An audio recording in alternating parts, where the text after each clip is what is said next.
Muy bien, 45 minutos pasaron de las 12. Seguimos aquí en Verdades Afiladas. Ahora con el patán Rajendorfer en vivo, en el piso. Día ideal para charlar con Ricardo. Bienvenido, querido. ¿Cómo estás? Un gusto estar acá. Bueno, vos sabés que te queremos mucho, yo te quiero mucho. Me puso muy feliz tu Martín Fierro. Mirá que acá no le damos mucha bola a eso, sobre todo porque nunca lo vamos a ganar. Por eso no... si estuviésemos en competencia, quizás le daríamos más bola. Y yo decía lo mismo, y mirá lo que me pasó. Y mirá lo que te pasó, y lo fuiste a recibir y te emocionaste. Un poquito. Me sorprendió, Hablale y me bien al causó, me causó esos jubileos, vamos a llamarlo así, me causan un poco de gracia. A ver, ¿no? fue un Martín Fierro aparte por escribir Una crónica en tiempo argentino. Una crónica que ya había olvidado, ¿no? Ni bien llegué a mi casa con el Martín Fierro en la mano, que por cierto pesa demasiado. ¡Epa!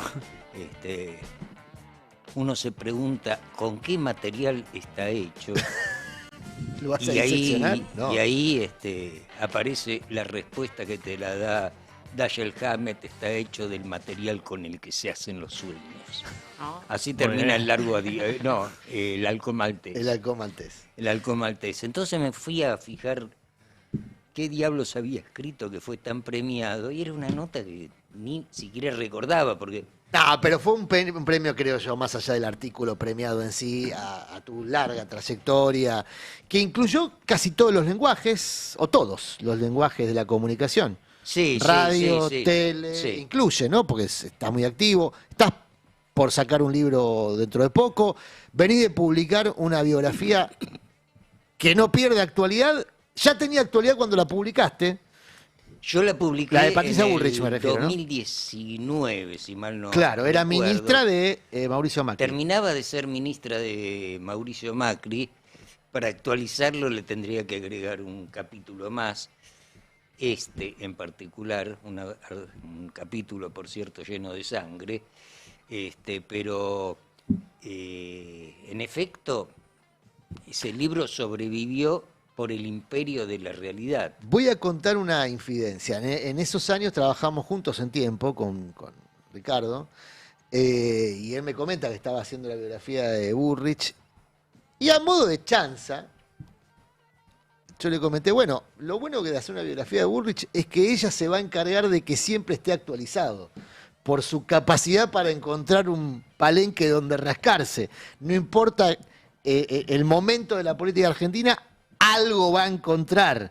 Y efectivamente, al cabo del tiempo, ahora es candidata de su ex contrincante a la presidencia a senadora en la Ciudad de Buenos Aires. Paso previo probablemente a competir por la presidencia con o en contra de Milei. Probablemente ese sea el devenir de Bullrich, o por lo menos en su ilusión, si nadie hace justicia con ella, ¿no? Porque en algún momento debería pasar por algún estrado judicial. A mí me pasó una cosa extraña con ella, porque en realidad cuando me ofrecieron escribir ese libro no nació por una iniciativa mía, sino por un ofrecimiento editorial que no pude rechazar, ¿no? Pero me parecía farragoso dedicarle al menos 5 o 6 meses de mi vida a esa mujer, pero de pronto me di cuenta que lo interesante de escribir sobre ella era que podía escribir de las últimas 6 décadas de historia argentina a través de su propia historia personal, ¿no? Eso me pareció muy atractivo, dando un salto a sí mismo al siglo XIX, cuando uno habla de su prosapia, ¿no? Y es un libro que escribirlo fue como deslizarse por una sábana. Estamos hablando, en este caso, de la biografía de Bullrich, que es Patricia, de la lucha armada a la seguridad. A la seguridad, tarea que vos describís en esta etapa, para mí con una de tus frases magistrales, es la motosierra en carne y hueso. Sí. ¿No? Es la motosierra encarnada, Patricia. Es la Bullrich. motosierra encarnada, o es el garrote del régimen. ¿Y por qué el régimen necesita un garrote? Y porque siempre cuando un gobierno, cuando una autocracia, mejor dicho, aplica un plan económico como el que se aplica con motosierra, necesita del garrote. En su paso por el gobierno de Mauricio Macri hay dos muertes, la de Santiago Maldonado, que se acaba de cumplir un aniversario Y ahora, la de Rafael y Nahuel. la de Rafael Nahuel. En el caso de Santiago Maldonado, eh, es indudable que ocurre en el marco de una represión salvaje, exagerada, que vos cubriste en tiempo real, para Tiempo Argentino. Sí, sí, sí, sí. Incluso viajamos ahí. Exactamente. A mí me llama la atención cómo el contexto en el que muere Santiago Maldonado es menospreciado incluso por el propio juez, que termina dándole la razón a la defensa de los gendarmes y a la defensa de Patricia Bullrich, les termina dando la razón respecto a que muere en una circunstancia represiva sin responsabilidad de los represores.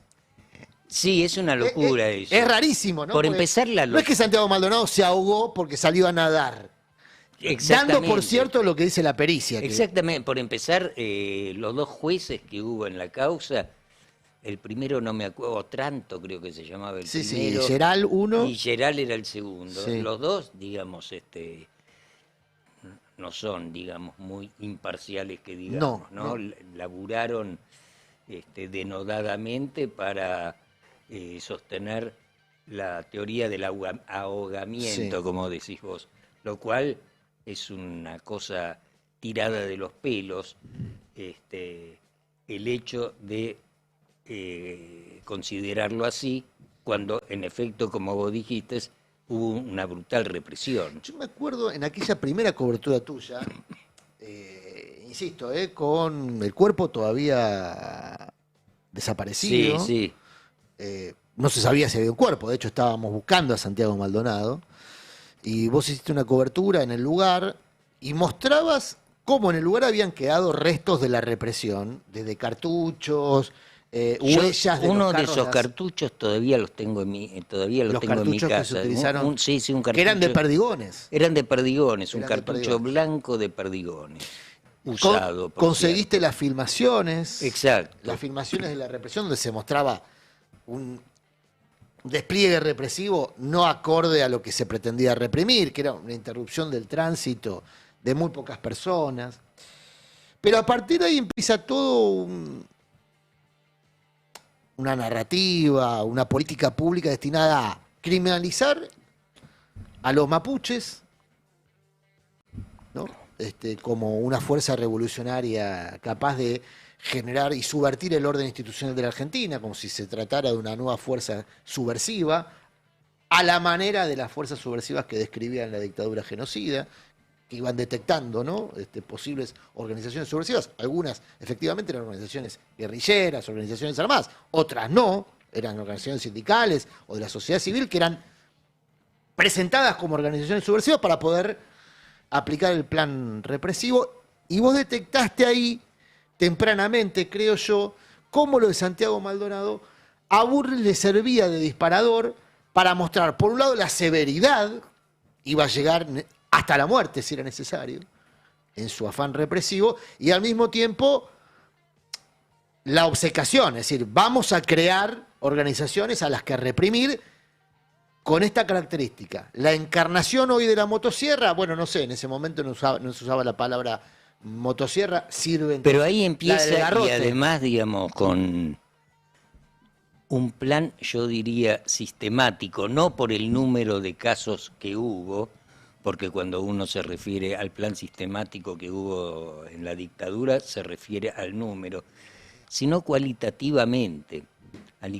Cualitativamente porque no es que Santiago se haya ahogado justo antes de que su cuerpo se hundiera en el río donde aparecería unos meses después, sino que fue sacado de ahí y llevado nuevamente. Fue todo una puesta en escena macabra para desdibujar el rol que tuvo la gendarmería en ese crimen de Estado. Ahí Bullrich genera una especie de omertá con la gendarmería, que tuvo otros dos episodios, uno ayer. el episodio en donde la Gendarmería reconstruye un supuesto peritaje o realiza un peritaje sobre una supuesta reconstrucción física del baño de Nisman donde habría quedado demostrado un asesinato en condiciones absolutamente exóticas, ¿no? Desde el ninja o alguien que se podría haber escurrido por una alcantarilla. La verdad que es muy exótico el peritaje de Gendarmería a órdenes de Patricia Bullrich, que sirve para mantener abierta hasta hoy una causa por asesinato contra el fiscal Nisman, que fue un invento de Bullrich a través de Gendarmería. Sí, fue... Y ayer, perdón, Sí. otro peritaje de Gendarmería sirve para que hoy los medios, malversando la información del peritaje, porque pasa eso también, den por probado que los libros quemados de Centeno, que después reaparecieron en óptimas condiciones para poder ser peritados por Gendarmería, para que digan que Centeno escribió los libros con los que se busca ahora generar otra condena sobre Cristina. Es decir, vemos cómo Bullrich casi que usa como mandadero a una de las fuerzas policiales, si no, dije una de las fuerzas, no, la fuerza policial más extendida de la Argentina, porque hoy tiene más expansión territorial que la Policía Federal. Mucho más, mucho más. Y está en los barrios. Exactamente, pero barrios. ojo, hay que calibrar bien Dale. la relación que tiene Bullrich con la fuerza de seguridad, que no es como se cree idílica, ¿no? Está basado, como vos bien dijiste, en una omertá, o sea, en un pacto mafioso de silencio, porque Patricia sabe muchas cosas de Gendarmería y Gendarmería sabe muchas cosas de Patricia. Pero hay una anécdota que yo la cuento en el libro, a 48, 72 horas de haber asumido Macri, Patricia, ya ministra de Seguridad del macrismo, manda a la provincia de Jujuy un contingente de gendarmes para reprimir un acampe que le molestaba mucho al entonces gobernador Gerardo Morales. Y hubo un accidente. Uno de esos micros que llevaba a los gendarmes se desbarranca en Salta, creo, razón por la cual mueren 42 gendarmes. Ese fue el debut como ministra de Patricia Bullrich. En el entierro de los 42 gendarmes muertos estaba sentado el jefe saliente de la gendarmería de entonces y el jefe de entrante cuando entra Patricia Bullrich. Y el jefe saliente le dice al jefe entrante, ojo con esta mujer. Y el jefe entrante le dice, ¿por qué? Porque esta mujer es yeta. Por un lado. Por otro lado, si algo demostró el caso Bondarenko en sus derivaciones, es la animosidad que existe en la Policía Federal, otra de las fuerzas que se creen que tienen una relación ilídica con su jefa política, a raíz de varias circunstancias. A ver, caso Bondarenko te referís a haber quedado expuesto Bondarenko, el candidato de la Libertad Avanza en La Matanza, como organizador de un grupo de policías bonaerenses que, para conspirar políticamente. Sí, que se presenta como candidato a primer diputado por la tercera sección. Pero queda expuesto y Claro. vos decís, esa exposición responde a una interna policial. Responde a una interna policial y está fogoneada, se demuestra por Patricia Bullrich. Entonces, O sea, Bullrich fogoneando Bullrich la exposición de un candidato de la Libertad Avanza. Fogoneando la conspiración del grupo de policías que acompaña a Bondarenko contra el gobernador bonaerense. Sí. Y además se va de boca, Patricia, cuando salta el asunto, dice, con Maxi venimos laburando desde hace tiempo, ¿en qué diablos puede estar laburando una ministra de Seguridad de la Nación con un comisario bonaerense, o sea, de un territorio que no le compete, por un lado? Al extenderse este asunto hacia la figura de Bullrich, salta a la luz, por ejemplo, que existe un problema, una animosidad muy, pero muy grande de la Policía Federal hacia la Bullrich por varias razones. Primero, los sueldos de los suboficiales y de los oficiales de la Policía Federal alcanzan exactamente la mitad de los sueldos que percibe la policía de la ciudad. La obra social está destruida. El Churruca no existe. Y en el Churruca justamente se produjo un hecho muy dramático cuando a un oficial escribiente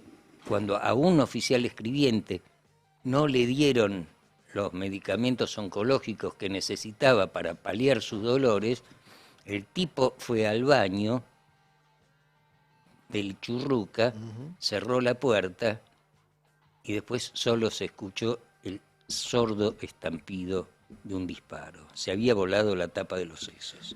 Había sido víctima del recorte de los medicamentos oncológicos. Exactamente. Entonces... a ver si te sigo bien, Patán. Estamos hablando con Ricardo Patán Rajendorfer. Lo que vos estás contando es Bullrich, mecenas, de alguna manera, intelectual, por lo menos intelectual, de esa conspiración entre Bondarenko y su cuñado y un grupo de policías, una veintena de policías, en el marco de un disgusto que la Policía Federal, que históricamente es enemiga íntima de la Policía bonaerense, ¿no? La Policía Federal y la Policía bonaerense compiten en toda la línea, por decirlo de alguna manera, que para la Policía Federal demuestra que para Bullrich hay otras policías más importantes, gendarmería, prefectura y hasta la bonaerense. Sí, pero digamos, todas las fuerzas tienen algún entuerto con todas las fuerzas federales. Sí, tiene algún entuerto con Bullrich. Con Bullrich. Fundamentalmente porque... Pero cuando los manda a reprimir van y reprimen. Reprimen, porque ese es el pacto entre ellos. El pacto entre ellos es vista gorda con nuestros negocios y a cambio de eso te mostramos nuestra presencia. Ahí funciona la omertá, que es el código de la mafia. Ahí funciona la omertá, pero digamos, ese no es un problema generado específicamente por Bullrich, sino es un problema generado por un problema mucho más profundo, mucho más complejo, que es la no democratización de las fuerzas de seguridad en Argentina después de la dictadura. Te van a decir que sos garantista, que sos antipolicía. Que lo diga. Cada vez que vos planteás, no vos, cada vez que uno plantea la necesidad de que la democracia entre a tribunales o entre a las fuerzas de seguridad, te dice, no, vos la querés debilitar, querés un país sin policías. Sí, además, trabajás para los chorros. Sí, pero yo no me refiero exclusivamente a eso, sino al hecho de que son fuerzas que se autofinancian a través de las cajas delictivas y que por lo tanto se autogobiernan. Entonces, digamos, la relación que hay entre todas las fuerzas de seguridad en Argentina, federales y provinciales, con sus múltiples autoridades políticas, es la misma. En ese delicado equilibrio también se sustenta, dicho sea de paso, el vínculo de Kicillof con la bonaerense, que tiene, como hemos visto, sus rispideces. Pero por supuesto. A ver, Bullrich, el otro episodio que marca la primera temporada de Bullrich al frente del Ministerio de Seguridad con Mauricio Macri, fue el episodio de Rafael Nahuel. Que a diferencia del de Santiago Maldonado, no cabe duda que hay un disparo por la espalda de un prefecto contra la humanidad de una persona que estaba, además, huyendo del lugar de los disparos. Lo mata de espalda. Lo mata por la espalda. Se intentó probar que tenía pólvora en las manos, no tenía pólvora en las manos. Estaba en su hábitat, Rafael Nahuel, una intrusión policial, en este caso de prefectura, para ejercer un desalojo, y en ese plan lo mata. Tanto en el primer episodio, Santiago Maldonado, como en el segundo episodio de Rafael Nahuel, hubo reproche social. En el caso de Santiago Maldonado, hubo un masivo reproche social. Y en el caso de Rafael Nahuel, no tan masivo, pero hubo reproche social. Ahora pareciera ser que la sociedad le festeja a Bullrich los crímenes. No ha llegado a crímenes de estas características, pero su policía tuvo internado durante meses a Pablo Grillo, Lo tiene internado. Y lo tiene ahora de vuelta internado otra vez, porque lo intervinieron esta semana, ¿no? A Pablo Urich Sí, le sí, hicieron sí, otra sí. operación. Es decir, no, Pablo no murió de casualidad, la verdad. Exactamente, No estamos murió de hablando. casualidad, pero podría haber anotado otra marca en la muesca de su Estamos pistola, Patricia hablando Bullrich. de que, Otra digamos, muesca, otra muesca el en la culata. apaleamiento Sí. a los jubilados de cada miércoles es parte de la agenda. Es tomada Pero como ¿por qué yo te pregunto, la por qué la cosa- sociedad hoy le celebra esa no solo se le hace, o sea, antes de celebrar eso, se naturaliza eso, se naturaliza. Quienes no lo celebran, lo toleran, que no es un dato menor. ¿Y por Y qué? me preocupa más la cantidad de gente que tolera esa represión que la cantidad de gente que la celebra. Porque la cantidad de gente que la celebra ya sabemos quiénes son, cómo son y qué piensan, o mejor dicho, qué les dificulta pensar, ¿no? Porque son personas que evidentemente tienen dificultad de razonamiento. Lo que a mí me alarma es la cantidad de personas que se acostumbran a que todos los miércoles se faja a los jubilados en este país. A que todos los miércoles pueden llegar a pasar cosas como el gaseo de una niña de 11 años, como lo de Grillo, o como cosas peores, ¿no? Ya está naturalizado el paisaje de las vallas en la zona del Congreso, cortando todo el tránsito. Es Bullrich quien corta todo el tránsito y no los jubilados, ¿no? Y todo eso se tolera. En ese sentido, hay evidentemente un problema no solo policial, sino sociológico en esa represión. Patán, habitualmente se habla del péndulo asociado a la economía, ¿no? Del péndulo de la Argentina. Diaman hace muchos años escribió sobre el péndulo de la Argentina, lo hizo en un sentido más integral, hablaba de la sociedad argentina, de la política y también de la economía, pero habitualmente cuando se habla del péndulo se habla del péndulo en términos económicos. A mí me preocupa el péndulo en términos sociales, porque en esta tolerancia que vos marcás como preocupación a la represión cotidiana de Bullrich y ahora también de Jorge Macri, porque el que está reprimiendo miércoles tras miércoles ahora es la policía de la ciudad, en una competencia de crueldad, a ver quién es más violento, ¿no? Sí, porque evidentemente los focus le dan que a Bullrich eso la vuelve competitiva para ser candidata en la ciudad, garpa. O sea, eso lo hacen porque después vienen las encuestas y dicen, dale, vos dale que la gente banca, la gente quiere palo. Exacto. Bueno, por eso también se sube Jorge Macri y por eso hacen un acuerdo político en la ciudad. Ahora, a mí me preocupa, releyendo a Diaman y su péndulo, que la sociedad pendular argentina se ha corrido a la derecha. Yo no soy de los que banalizan la dictadura genocida, a mí no me gusta comparar a todo con la dictadura genocida, me enojaba cuando decía Macri basura, vos sos la dictadura, me parecía que había una comparación que lo beneficiaba a Macri ahí, por la banalización de las acciones de gobierno de uno y de otro. Pero sí noto que por lo menos sectores sociales, y vos estudiaste mucho el tema, porque tu abordaje de la seguridad no arrancó con la seguridad democrática, repasaste también los vínculos históricos de la bonaerense con las jefaturas policiales de la dictadura y cómo aquel accionar criminal y de negocio se mantuvo vigente, casi como una doctrina a lo largo de los años, ¿no? Como acuñó doctrina. A mí me da la sensación que la sociedad pendular argentina hoy, no digo que vería con buenos ojos una dictadura, pero toleraría una depreciación democrática casi absoluta. Sí, como vos dijiste, es un fenómeno, no solo en Argentina, sino en el mundo, la derechización social, ¿no?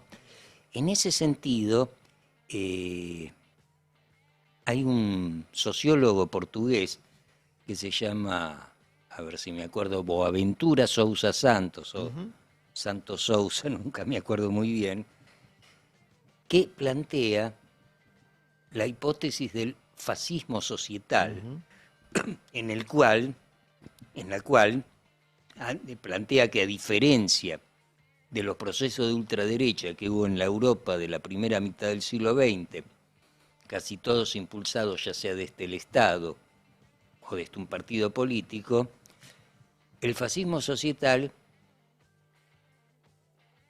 surge de las entrañas del cuerpo social. O sea, es un fascismo, como todo fascismo, disciplinante y civilizatorio, pero este particularmente es un fascismo que en su primera etapa surge sin jefes, es un fascismo por lo tanto pluralista, o sea, un radical, hasta puede ser fascista, como lo han demostrado y como lo siguen demostrando. En definitiva, ¿cómo podría explicarlo? Es el fascismo de los que ni siquiera saben lo que es el fascismo, ¿no? El fascismo, en los tiempos de Mussolini, se había acuñado algo que relacionaba el fascismo con la ignorancia y el hambre, pero no el hambre en términos fisiológicos, sino en términos de futuro. Exacto, exacto. Y,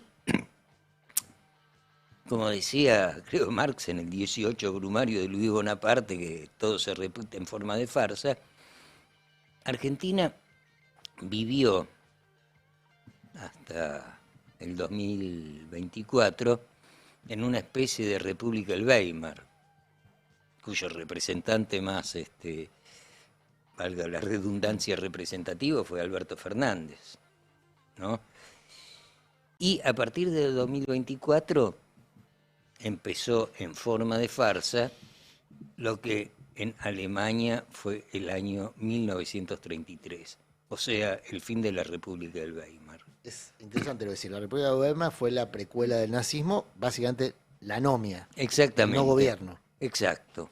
Y vos asociás a la experiencia del Frente de Todos con un no gobierno.